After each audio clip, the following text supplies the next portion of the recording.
ഇനി നിങ്ങളുടെ ചോദിച്ചാൽ നിങ്ങൾ വേറെ എന്തെങ്കിലും പറയും, ചക്കയത് മാങ്ങയെന്നൊക്കെ പറയും. നമ്മളെ നാട്ടിൽ ഇതിന് ഇന്ന് നമ്മുടെ പുരയിടത്തിൽ ഒരു ഐറ്റം വിളഞ്ഞു നിൽപ്പുണ്ട്, പഴുക്കാറായി നിൽക്കുന്നതെന്നാണ് അച്ഛൻ പറഞ്ഞത്. അത് പറിച്ചെടുക്കാൻ വേണ്ടി ഞാൻ അങ്ങോട്ട് പോവുകയാണ്. ടോമിച്ചൻ നല്ലപോലെ കുരയ്ക്കുന്നുണ്ട്, ഒരു രക്ഷയില്ല. അപൂർക്കരോ ഈ പോകുന്നത് കാപ്പിയും വാഴയുടെയും തോട്ടത്തിന്റെ ഇടയിൽ കൂടെയാണ് നമ്മൾ പോകുന്നത്. കേറി വാ വീഴല്ലേ.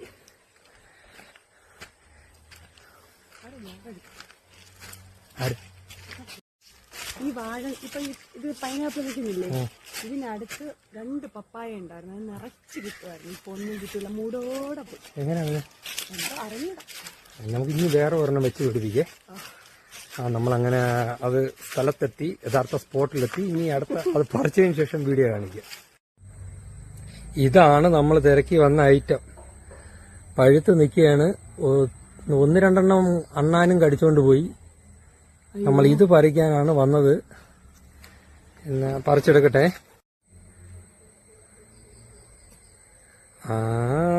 കിട്ടി. ഇനിയുണ്ട് ഒരെണ്ണം കൊണ്ടുണ്ട്. അതിന്റെ മുകളിലിരിക്കണം. കിളി കുത്തിയതാ? ഇല്ല എന്നെ ഏറ്റവും മുകളിൽ ഒരെണ്ണം ഇപ്പൊ ഉണ്ട്. എടുക്കാമോ? അവന്റെ വേറെ ഒരെണ്ണം കൂടെ ഉണ്ടല്ലോ.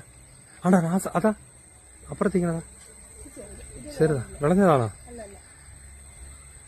ഓക്കെ, ഇതാണ് നമ്മളെ പുരയിടത്തേക്കുന്ന മുള്ളാത്തി മരം. കണ്ടോ, ഒരുപാട് കായ ഉണ്ടായിരുന്നു മുൻപൊക്കെ. ഇപ്പൊ 4-5 ഉള്ളൂ. അതിൽ 1-2 അന്നയും കടിച്ചോണ്ട് പോയി.